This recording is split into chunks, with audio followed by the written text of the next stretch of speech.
live via Skype. It's the Hashtag Wrestling Podcast. I'm your host, Turnbuckle Jim, and with me, my Rock and Sock connection. Oh, lordy. All right. Which one's Rock? Brian, you can be Rock if you want to. I can do the eyebrow, so fast count it is. All right, and I'll be the Sock. That's great. That'll work. All right, well, you guys ready to talk some wrestling? No, I want to talk about Nicki Minaj. No, I'm kidding. Oh, God, we're done being friends. Oh, God. Yeah, I don't want to talk about that mess. That's terrible. But you know what else is a mess? Valentine's Day Massacre, terrible pay-per-view. Yeah, actually, the rose-covered nostalgia glasses of the Attitude Era, just totally come undone at that point. So I'm hoping that WWE gets better, or WWF gets better throughout '99. But yeah, just a terrible, terrible pay-per-view. Anyway, folks, we're going to cover scene Valentine's Day Massacre, February 1999, on our pay-per-view retrospective. Of course, talk about this week's fairly decent Raw. I didn't mind it. And then do our top 5 worst finishing moves of all time. So I think we've already done this before. It just seems, I don't know, I haven't gone back into all the old shows we've done. It could have been something we've done before, but I just wanted to go back and revisit it again. Nice. And to hell with your Nationals, because you're winning right now. Are we winning? Yes. My Washington Nationals are beating your pathetic St. Louis Cardinals. Do you ever live in St. Louis, Brian? No, I have not. For shame. Have you even been to St. Louis? I'm going next month. Okay. And I'm gonna try to get an autographed picture of the box score of when the Cardinals came back from 6-1 to beat the Nationals in Game 5 of the playoff series. That was great. But anyway, so wrestling. Yeah. So, did you guys both watch Raw? At least the Hulu version of it? Yes. As much as possible. I got the good cliff notes of what I wanted to watch out of it. Yeah, okay. Well, that's good enough. Well, let's do something different first. Let's give it a grade and then kind of go through our review and kind of justify what grade we give it. Tim, because you're newer, let's start with you. What'd you give it? It had its moments. I'm going to have to give it a B-, though. I mean, it wasn't great, but it had some moments. Yeah. Brian? I give it a big C-. C-, okay. Well, I'm going to go with Tim there and stay with a B-. I'm going to agree with him, actually. Brian, since you have the lowest grade, what justified your ranking? The fact that they're trying to make anybody believe that Kane is turning against the authority, get out of here. No one's buying that crap. I mean, and I also don't care about Tough Enough coming back. Yeah, I mean, I'm really not just excited about Tough Enough. I never watched it really when it was on 10 years ago, and really, I hope they do a better job of finding the winner and making something, because they really haven't been that many guys who've been successful on Tough Enough. Yeah, well, the best one ever is when they did the stuff on SmackDown, the one where the Miz and Ryback were part of it. But the one where Daniel Puder puts Kurt Angle in a key lock and it pisses him off. It's fantastic. Oh, that was the kickoff of NXT. That's right. Yeah, it kind of was. Well, I mean, NXT is different because it takes the guys who have actually been established indie wrestlers and put them in a more WWE formatted program. But yeah, still not going to be too excited about Tough Enough. So yeah, everybody knew about it anyway, so it's not like it's a big reveal. Yeah, the Kane stuff I thought was kind of weak. The weakest I thought was this match with John Cena, and the fact that Cena beat him with one attitude adjuster. What the hell? You can't beat anybody with one attitude adjuster these days. Well, it's not a pay-per-view. True, but still, I mean, I'm just a bit disappointed with all of that. Well, I mean, technically, you can beat Kane by letting him chokeslam you and then him putting your arm over him. Somehow that works. Yeah, I mean, there really was nothing. The Orton RKO stuff is fine, but tell me Orton is an interview that's not boring as hell. He is boring to listen to. Yeah, Face Orton is kind of a boring guy. He needs better material. The whole Viper thing has just gotten stale. The best parts of the night are like Fandango, honestly, and like Really? Bo Dallas getting punked out by Roman Reigns. I did like the one line that Bo had with the best Star Wars movie of all time, which was Episode 1. Oh, Yeah. I thought that was pretty funny. But yeah, the main event at the end I thought was pretty good. The whole Randy Orton going around and just randomly RKOing people I thought was pretty funny. But yeah, it definitely feels like an April pay-per-view, you know? It's like the WrestleMania hangover is out there, you know? do you feel like they're doing enough though to like make Seth Rollins not look weak or boring or pathetic or stupid or whatever? I just don't know. I don't know, man. Like with Seth Rollins, what you got going on is they're intentionally, making him look slimy and cowardly because deep down they know nobody but Brock deserves that belt. So him having it's a travesty in the first place. And then I don't know, man. They're not utilizing everybody the way they could with 3 hours for a show, but yeah, they're just not doing anybody any justice right now. No, absolutely not. Yeah, I don't know. Like they have such a huge roster right now between everything, and they're giving guys like 2 minutes of FaceTime. If they're lucky.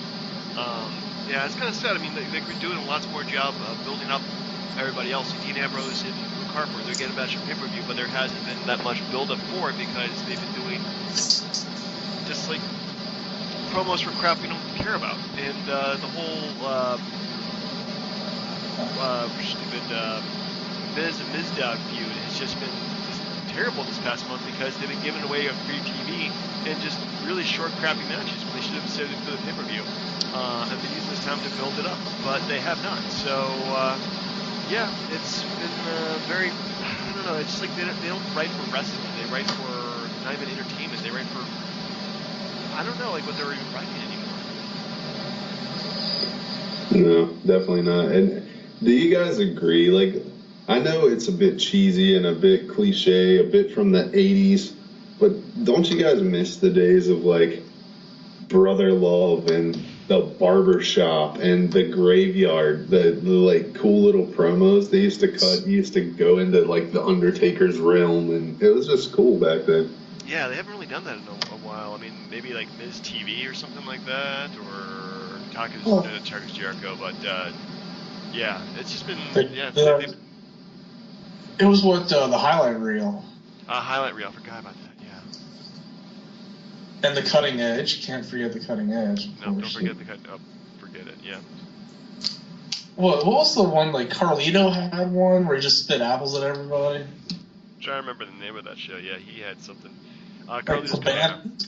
Oh yeah. Yeah, I forgot about that. That was pretty cool.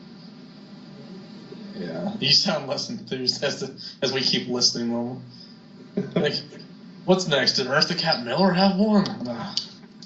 Did Eartha Cat Miller have one? That would be hilarious. I don't know, but he'll whoop your mama if you didn't. He probably would, you know. Jesus Christ. Anyway, but yeah, I don't know. I'm not too overly excited for this pay-per-view, but I'm not like going to not watch it. I mean, I'll probably watch it and miss Game of Thrones, unfortunately, but gotta do what we gotta do. Well, you can always watch it at any time on the network. That is true, but if I'm gonna watch Raw the next night, then I gotta watch it the night before. So it's not like I can take time off to watch wrestling. I mean, what other reason do you need? Let's see here.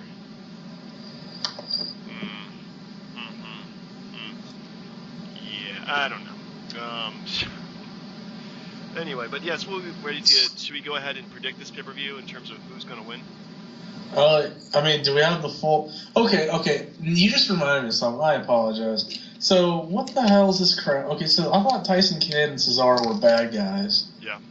But they're making them fight the New Day at Extreme Rules. Like, are they making them good guys because the New Day sucks that bad? I think so. I mean, people just hate Day. I mean, they're not even like having a vicious streak or whatever. It just doesn't cut it anymore. You have to actually have personality, and they actually have some decent personality. So, yeah, they're just a lot more charismatic, if you ask me. I like, you know, their moves, their attitude. It's just a lot more fresh.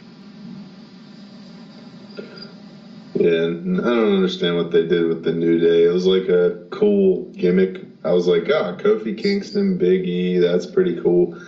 But they haven't utilized that very well either. They just kind of play off of everybody. They need to come out and just kick some butt, but they're not going to do that. Yeah, the whole days of, like, yeah, they were kind of like the anti-Nation of Domination, that they're happy and whatnot, but people fucking hate that. They just want to see vicious guys. Like, ever since Stone Cold Steve Austin came out, they cheer for the more vicious wrestler. Whether it be somebody is a good guy or a bad guy, they just cheer for that. So, well, it's very lukewarm. Like, you have to go Nation of Domination, or you can go like, you know, use like racial prejudice. Whatever you want to use, just use something. race war. Bring up Ferguson. Why not? Yeah, just go ahead and do that. You know, it's like anything. It could be anything. It could be like, oh my gosh. Yeah. Anyway, let's go ahead. So let's go ahead and predict this bad boy here. Yeah. Brad, who you got first? Tyson Kidd and Cesaro versus the New Day. Wait, who, me? Yeah. Oh, dude, New Day. New Day? They suck so bad that I think they deserve the belts. Okay. It's a horrible philosophy, but I think they want a team that can get booed, and they need it. Yeah, well, what can you say? They're trying everything. They're doing their best at this point. Tim, what you predict? I think I'm going to go with Tyson Kidd and Cesaro. I don't think they're going to let them lose it just yet. I think they're building up the lucha so they can get it. Yeah, lucha definitely getting over pretty quickly, which I like. So yeah, I'm going to go with the same pick. I think that the New Day does not pick up the belts in this one. I mean, but like, if you're gonna have a team lose to the Lucha Dragons, who is it gonna be? Probably the same team that lost to them in NXT. The Ascension? No, I'm just kidding. I don't know. It probably would be Tyson Kidd versus Cesaro, and the Lucha Dragons, I think, would be big. Fair enough. All right, so I'm predicting probably next would be Dean Harper versus Dean Ambrose versus Luke Harper in a Chicago street fight. Tim, what do you got for that? Chicago street fight. I'm going to go with Ambrose. I think they're going to give him a little bit of a push here. I'm also going to join with Ambrose. Brian, who you got? I like Dean Harper. Dean Harper. God.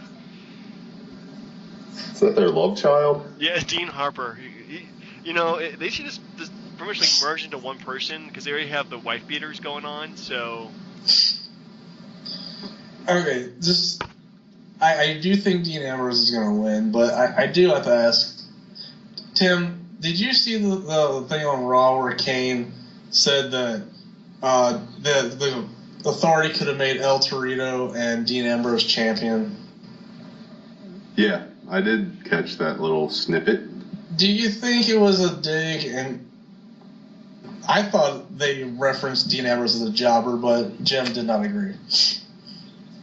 No, I don't think they referenced him necessarily as a jobber. I think he was just saying he could have took any one of the guys from S.H.I.E.L.D. and did that.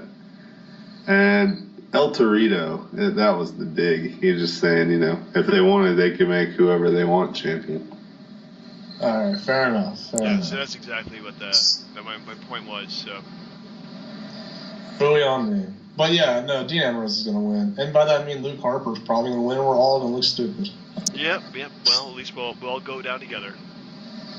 Okay, so next up we have, let's just say Roman Reigns versus Big Show. Can I say that I'm looking forward to the Divas match instead? I am really looking forward to a Divas match at this point. It's fucking ridiculous, dude. Like, honestly, how does Roman Reigns... you know what? Big Show wins. All right, so you go with Big Show. I'm gonna pick Roman Reigns for obvious reasons. Tim, who you got? Yeah, I'm also gonna go with Roman Reigns because the Big Show. I mean, who wants to see either of them win? Really, there's more of a following for Reigns, but aren't we all gonna feel dumb if this match somehow steals the show? I would feel retarded at this point. Like I couldn't predict wrestling anymore. But look, if it steals the show, they should refund all those people's tickets. That's the best match they can come up with. Yep. Right. And to be fair, the only reason I picked Big Show is I don't think the feud is a 1 month deal. That's all. I think he's actually going to beat Roman Reigns for a change.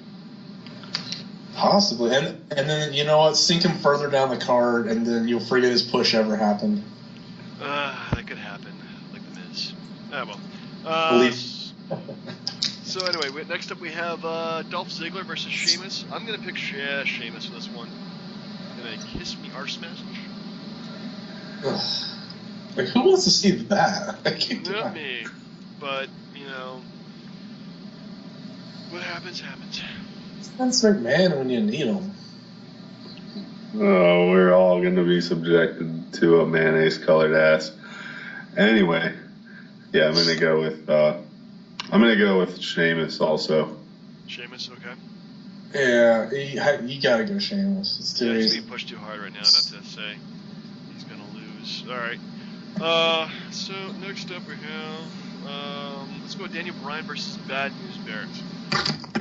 Okay, now do we know that match is actually going to happen? Because I did read some stuff that he got hurt on the overseas tour or something. Yeah, that's what I heard too, but I think it might, since it's still on the card, it's probably going to happen. Fine. Daniel Bryan wins in like 5 seconds. All right, Tim?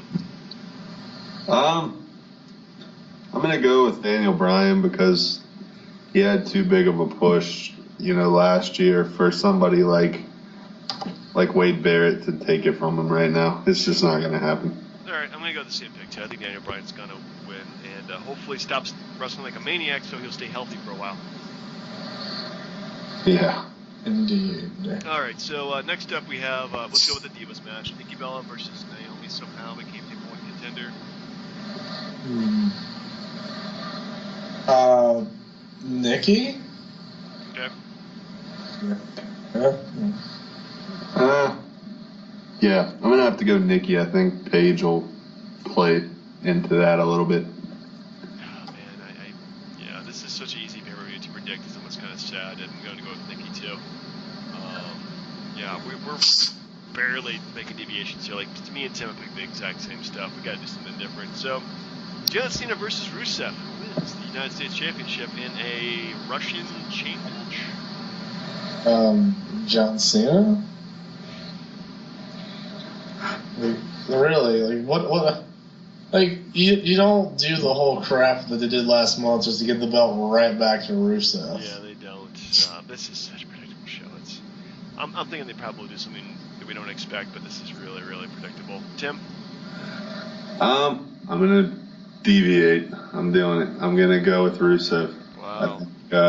I think they're realizing what they did with Cena in the U.S. title while he's defending it every week is good for the belt. I think he's got to play back into the main title picture at some point because he is the golden child. Oh, well, stop that talk right now, sir. All right, so we come to our main event. Seth Rollins and Randy Orton in a steel cage. I'm going to go with Rollins. I mean, it's just so obvious. They're not going to take the belt away from them that soon. I'm a little disappointed. And tell me you didn't think this, Mr. Jim. If Kane is the gatekeeper, who's the keymaster? Rick Moranis? I forgot. It was like, yes, it won't be gatekeeper. Never mind. Makes sense. Yeah, no, dude, like, who cares? It's Rollins all the way. Yeah. Tim, would you like to deviate or stay with the course? I'd love to deviate because I think Randy Orton should win, but I think there's going to be some sort of backhanded interference bullcrap that causes Seth Rollins to keep the belt. I think Randy definitely gets a punt to the head in before the match is over, though. I hope so. Everybody gets a punch to the head. So yeah, I'm thinking that the person who, well, I mean, we're pretty much, I think nobody's going to, like, we didn't actually match up completely since Tim deviated a little bit, I deviated a little bit, Brian also deviated a little bit. So my bet I like to place on this is that the loser has to watch Marine 4 and commentate on it next week. But that implies you have to go buy it. Like, who wants to pay for that shit? Like, dude, like Edge made a WWE movie, and it took me like 3 or 4 months to go out and buy it. Like, come on. All right. Well, you can. Okay. So instead of the Marine, if you don't want to check that out, you can get any WWE movie and commentate on that. If you want to do like the Edge movie, that's fine. I think the loser should have to watch Knucklehead with the show. What was that the Triple H did? The Chaperone or something? Yeah, the Chaperone. How about a good one? How about like, I hate the man, but 12 Rounds was a decent movie. I liked it. I haven't seen any of these movies, to tell you the truth. I've stayed away from the WWE film library for obvious reasons. What about See No Evil? Come on. Damn. You should try it sometime. Yeah.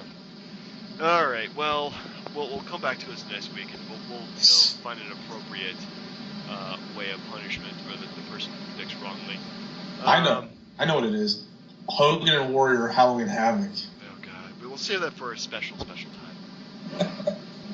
Anyway, speaking of another crappy pay-per-view, here we have WWF's St. Valentine's Day Massacre, 1999, February 14th, 1999, from Memphis, Tennessee.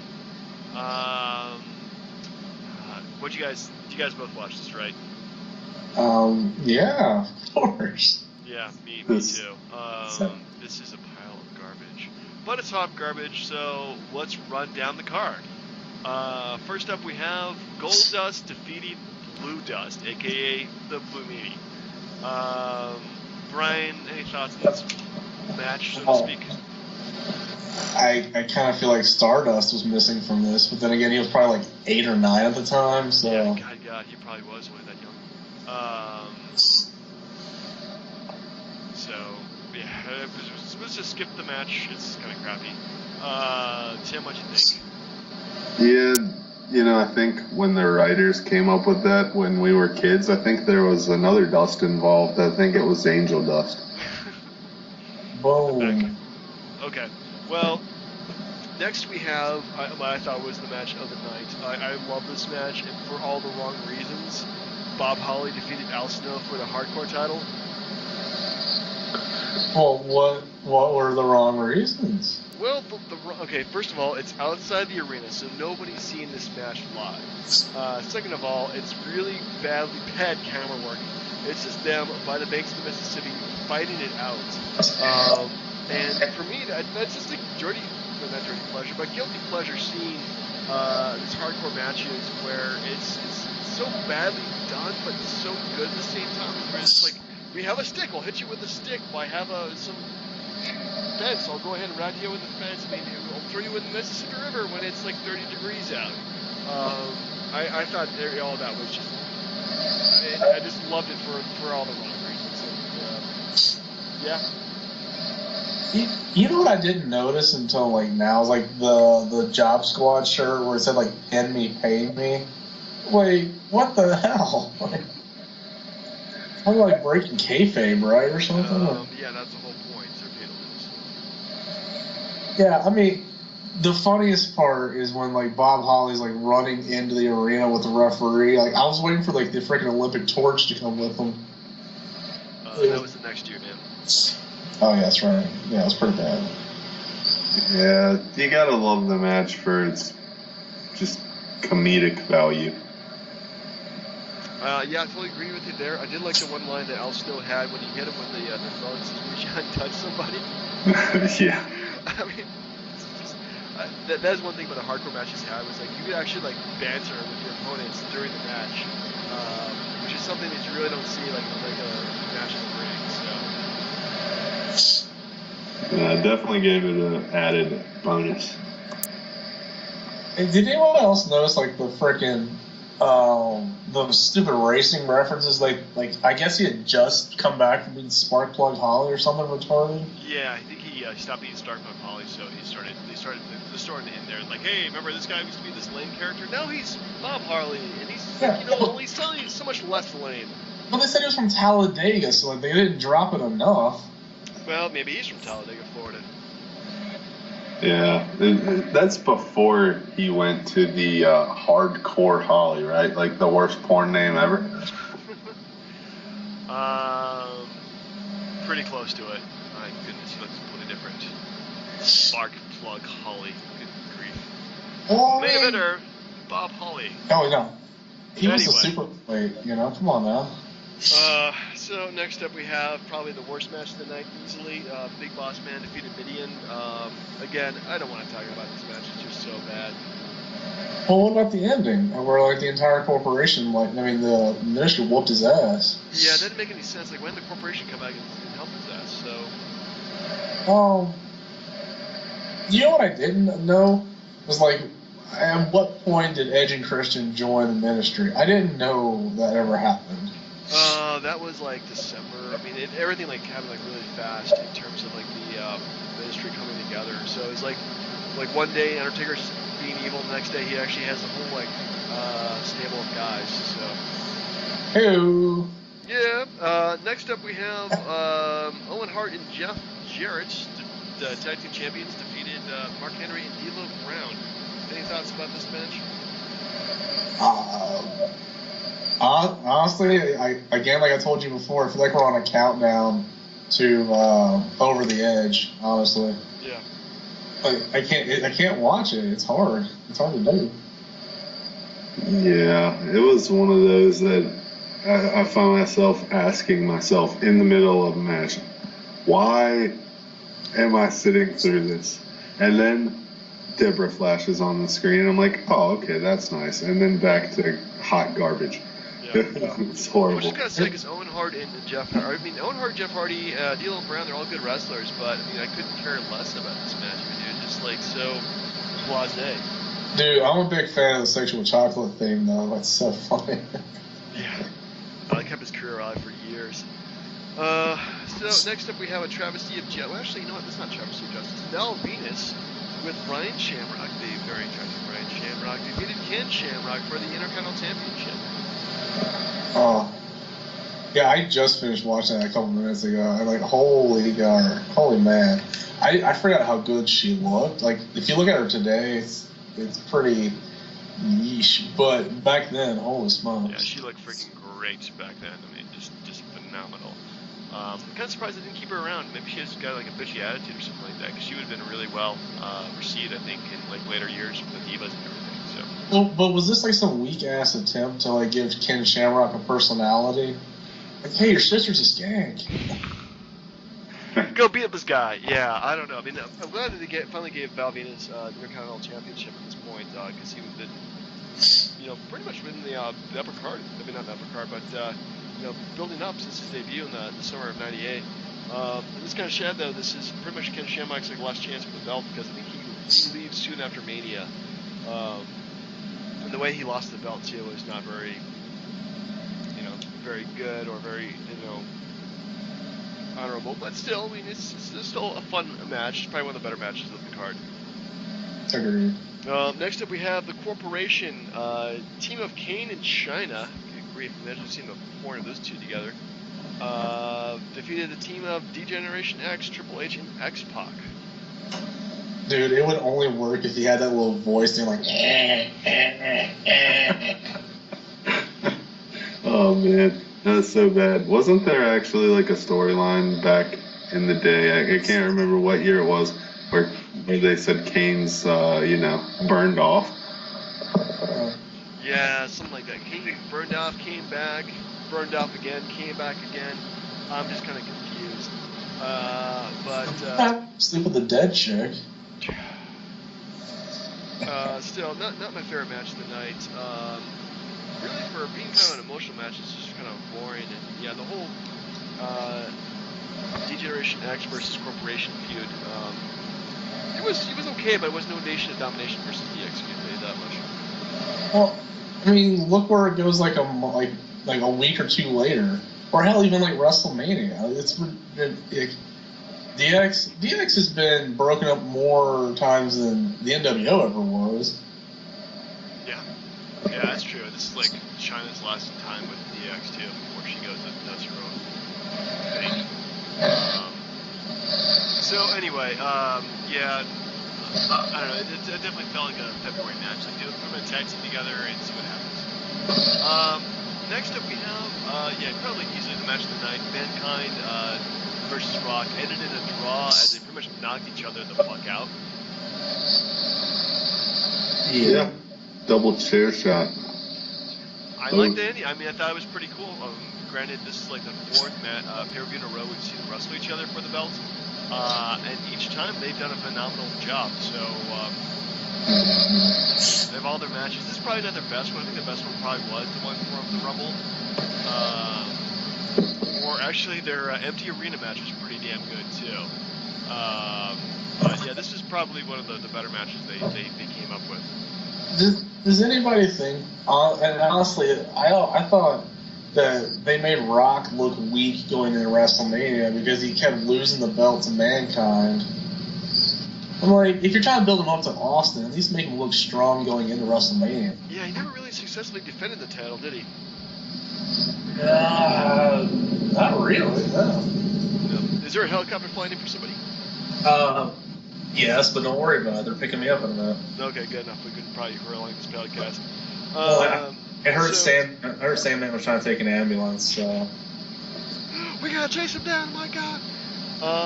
Finally, we come to our main event, which is Stone Cold Steve Austin defeated Mr. McMahon in a steel cage.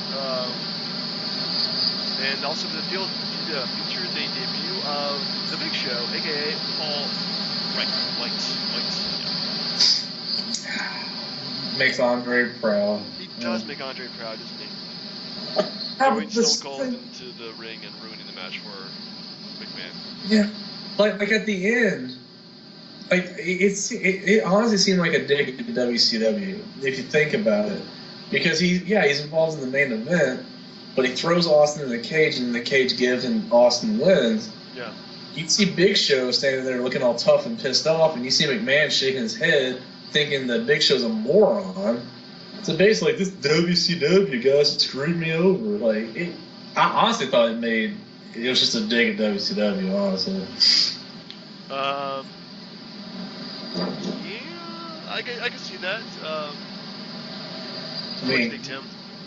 Yeah, anytime Austin was in a main event, I was like, eyes wide open, looking forward to it. And then, as a kid, you're like, oh, the Big Show. But now looking at it, I'm like, wow, this is cheesy. And you know what's happening because back then you're like, I can't believe it's him. But now you're like, it's just business. They're getting back at WCW. Let's throw him into the cage, and Austin will still win anyway. So it overshadows the fact that you're taking one of WCW's top talents. Yeah, I mean, I think you'd have a better debut than that. He really did kind of get the crap of the shown in WWF, like, from day one, pretty much from this point, and then just kind of was this big, goofy guy and never really established himself as being the monster that he was at one point in WCW. So, everything they've done with him, pretty much, I think, for the most part, has been pretty crappy. Yeah, like you said, even up until now, he's stayed the big, goofy guy. Well, Brian, we'll go to you. What do you rank this in terms of a letter grade? I want to give it like a, I don't know. I don't want to give it a letter. I'm gonna give it like a function. I'm gonna give it like 3 over X or something retarded. I hate algebra. Like, it's ridiculous, man. The pay-per-view was hot garbage from beginning to end. Hot garbage. Yeah, it's such a. I mean, I remember watching this live on pay-per-view, and again, rose-colored glasses of the Attitude Era, but it's just not as good as I would like it to have been. So it's just like watching Hulk Hogan as a kid. Like, Hogan's the man, but he had like 2 moves at best. 2, yeah, 2, maybe 3 at some point, but yeah, he had 2. I would give it. If there's a couple matches I liked, I'm gonna give it a C-. Well, I'm gonna have to jump in here, separate you two. I'm gonna give it a D. D. Okay, well that's fair. Fair grade. It deserved it. Yeah. It deserved it. It deserved it. Okay, thanks a lot, Mr. Fun. Alright, so finally our last list of the nights. And maybe our last ones for a while, maybe? I don't know. We'll figure some stuff out between here and next week. But I chose the top 5 worst finishing moves of all time. Dun, dun, dun. So, I guess because it's my list, I will go first. Alright, so, and also I picked a pretty recent one, a move that I just think is kind of stupid if you ask me. I don't know, it doesn't seem like be a wrestling move, and that's the curb stomp. Because all you're doing is just stepping on the guy's back of the head and slamming him to the front, to the ring. I mean, it's so simplistic. If it's a move that anybody can do, it's just not cool. I give the curve stomp a little bit more credit than that. I mean, yeah. But I could see where your beef would be, absolutely. Alright, well, Brian, would you like to go next? Oh, God. Okay. These things are so easy. I wish I could queue up, like, Iron Sheik, but the camel clutch. Like the camel clutch, or sleeper hold, whatever you want to call it, variations. It's just a dude on your back and you're pretending to get knocked out. Like it's a complete joke. Like you're pretty much getting your back cracked, for Christ's sakes. Yeah, it's actually pretty relaxing to imagine. I don't. Well, I mean, if you want Rusev's nuts on your back, but see, not very good when you put it in that perspective. No, that's horrible. No longer relaxing. No, Yeah. it's Turn the camel clutch into the camel's nuts. I mean, the only thing that's worse is like the Bronco Buster in that term, but like, dude, like you can't expect me to believe that you're gonna make a person fall asleep like that. You just get out of here. It's just ridiculous. Yeah, just a terrible, terrible move. All right, so Tim, what was your number 5? It's sad because it comes with, a decorated person. And there's going to be, I don't know, probably a couple decorated wrestlers in this list before we're through, but he was in our recent pay-per-view we had to discuss. I'm going to go with Mankind, because how does putting a sock in somebody's mouth make them tap out? I don't get it. Oh, that's easy, because he pulled it out of his crotch. Okay, touche. But it's still, like, who thought of that? I'm going to pull a sock out, paint a face on it, and I'm going to grab your jaw and act like I'm choking you with my fingers, and that's it. Well, you know the originality of that is like he took it off his foot and did it that way first. Yeah, that was really, really crappy. You know, I actually bought like a $20 made by McFoley Sacco. You know, I could have made you that for like free, actually. Yeah, you could have, but it wouldn't have the same love and tenderness that McFoley did. Making one out of 20,000 or so. Does it say "Have a nice day"? I mean, no, but apparently it's pretty authentic. So. Nice. 100% cotton sock. Cotton socks. All right, so I'm gonna go with my number 4. And you guys are gonna hate me. At least Brian, you're gonna totally hate me for this one. Again, it's a move that if anybody can look like they can do it, it's dumb, and that's a spear. Fine. I don't hate you for that.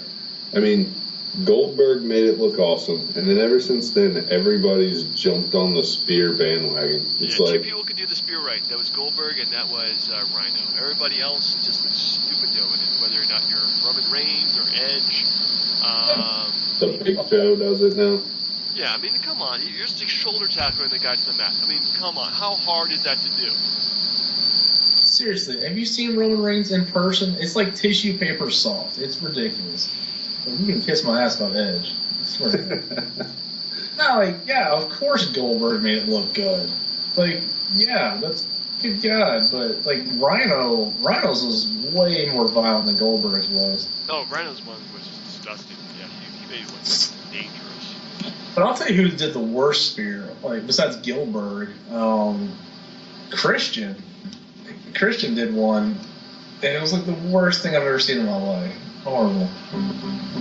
Yeah, the fact that so many people can do it and most of them fail miserably, I have to validate your choice there. It's pretty bad.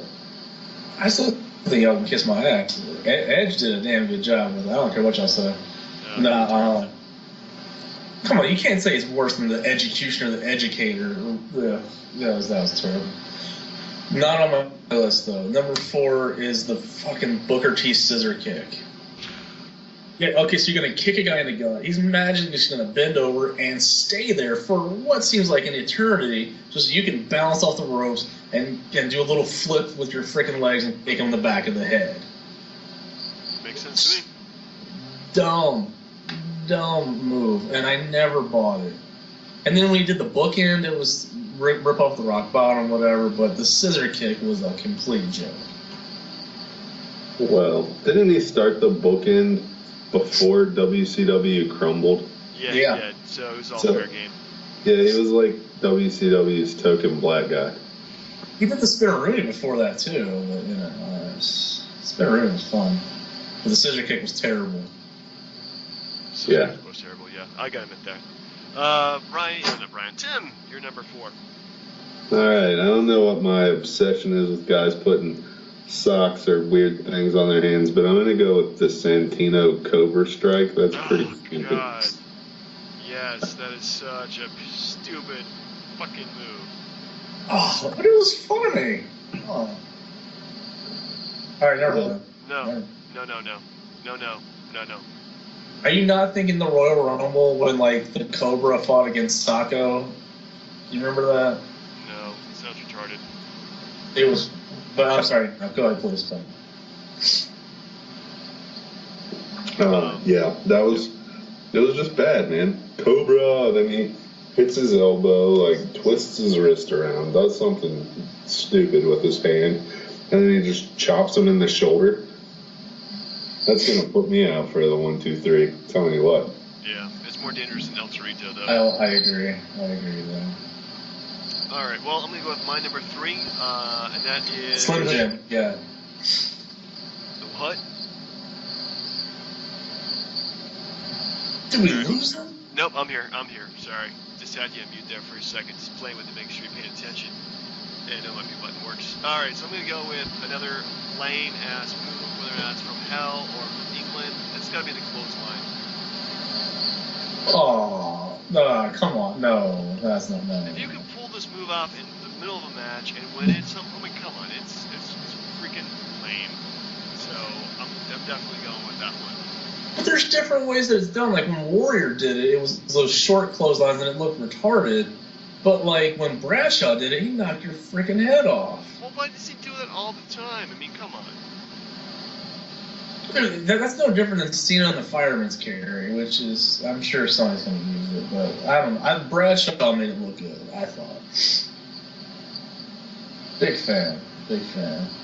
All right, you know, I'll give you a good one. The freaking Samoan spike that Umaga had. Yeah.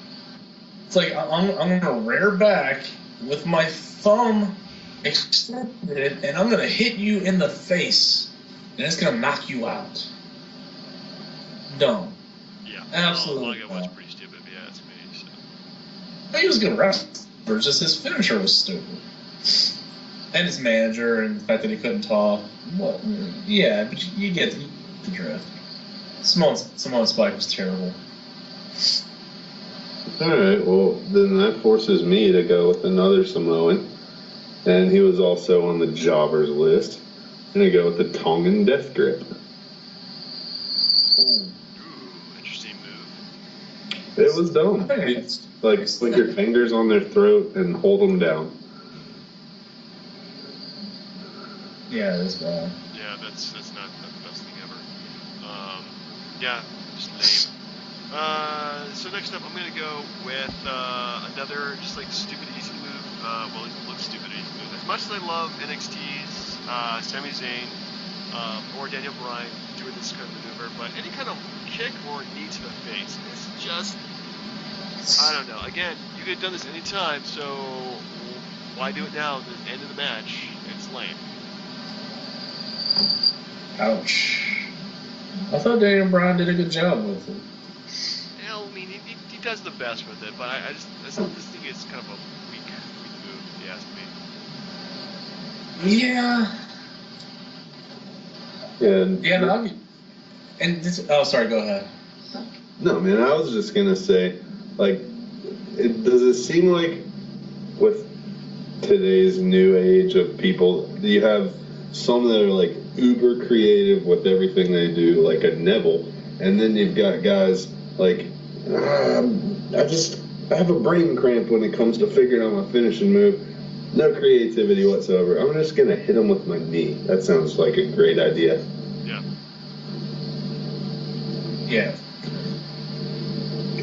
Seriously, I honestly don't know when they dole out finishing moves, like how like they're assigned, but yeah, they could be like, well, all right, you spend 6 months training, must come with something like decent in terms of finishing moves that you can do. So. Yeah. All right, so Brian, I guess you're number 2. Yeah, I kind of went with your philosophy. In a move that if one person can do it, everyone can do it, and that would be Mark Henry's World's Strongest Slam. Like, seriously, it's just a slam. That's it. I don't care how hard. It's a slam. It's dumb. Like, I mean, the splash is one thing, but he did it. Viscera did it. Everybody was a big fat ass did it. But by God, you knocked me out with the power slam. Holy crap! Like, come on. Yeah. Well, okay. By the way, I'd like to add something. I'm currently finishing up the St. Valentine's pay-per-view, and X-Pac just gave China the Bronco Buster, and nobody mentioned that as like a precursor to their video. Come on. Come on. Actually, in that video, she gives him the Bronco Buster. Ew, actually. Yeah, really disgusting. Tim, you're number 2. My number 2. You know, you guys might hate me for this because, given the fact some people were tall, some people did it in different styles, and sometimes it looked good. It was a devastating move, but everybody resorted to it. And I think Razor Ramon did it the best, but I really hated the just generic power bomb, like the jackknife. It's only good because Kevin Nash is like 7 feet tall. If not, it's just you're lifting the guy up and dropping him. That's it. Yeah, it is kind of a lazy move, isn't it? Undertaker's last ride was pretty good. I mean, because like you get him up there and then you lift him up higher in the air and then you slam him. But yeah, like the different variations are good. The last ride I like. The Razor's Edge I like because it, you know, it spreads them out, gives them that kind of cross, and their head hits first. But the power bomb in general, like the jackknife, where he doesn't even slam them. He just lifts them up, and by sheer will, I don't know if he used to slam them back when he was younger, but he gets them up, and then they just fall to the mat from 7 feet in the air. All right. Okay. Well, then, so I'm going to go with my number 1. And this is pretty much what Brian was talking about, 2 moves of doom. Hulk Hogan's atomic leg drop. I think I always brought this up as the worst move of anything, but any move where you're falling on a guy with your leg or your elbow or whatever, again, if anybody can do that, it's not a finishing move. So not rock bottom, but the people's elbow or the leg drop, whatever, you know, that kind of move. And to me, that's just kind of like. Well, I mean, what about Yokozuna? He did a pretty good one, I thought. Oh god, with the banzai thing, whatever. He's just a big fatty. Yeah, but people. That was it. He could do drop kicks, man. He's like 600 pounds. Yeah, it was great. But yeah, I see where you're coming from, good sir. Okay. I guess to no surprise, it's anything. My number one is anything John Cena has ever done. Damn simple. A fireman's carry. It's ridiculous. Come on. Like, I'm gonna put you on my shoulders and throw you over, which is basically a ripoff of Lesnar's F5, which is what he originally called the FU, I believe. It was the FU for years and years and years until they got ruined. They changed the name for obvious reasons. And he did STFU as the ripoff of the Regal Stretch. But my God, like, the fireman's carry is, like, by God, the lamest move ever. And I don't see how anyone loses. Like, Kane should not have lost to a fireman's carry. Yeah. All right, Tim, we go with you for number one worst finishing move of all time. I'm gonna go with the pile driver. Oh. I mean, it's devastating, just like the power bomb. Devastating, yes, but just holding a guy up and dropping him on his head. It's like everybody could do a pile driver. Jerry the King Lawler did it. Terry Funk did it. Undertaker did the tombstone, of course. Kane did the tombstone. It's kind of sticking with that theme of what everybody can do. Like you said, if everybody can do it, it's horrible. Yeah. Thank you for agreeing with me there. Hey, we should ask Austin how Owen Hart's pile driver feels. I guess that was kind of the ultimate finishing pile driver. Yeah, that was. Like, oh, this will take you out of the match and the rest of wrestling for the next 2 months.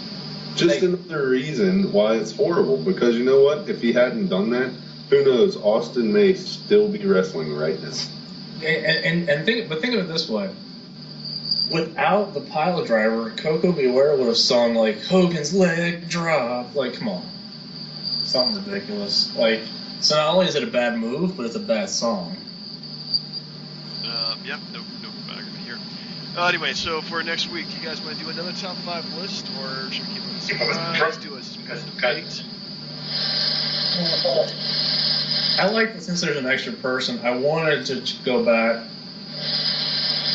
to, like, finding, like, at least for 1 week, top 5 good matches for a particular person.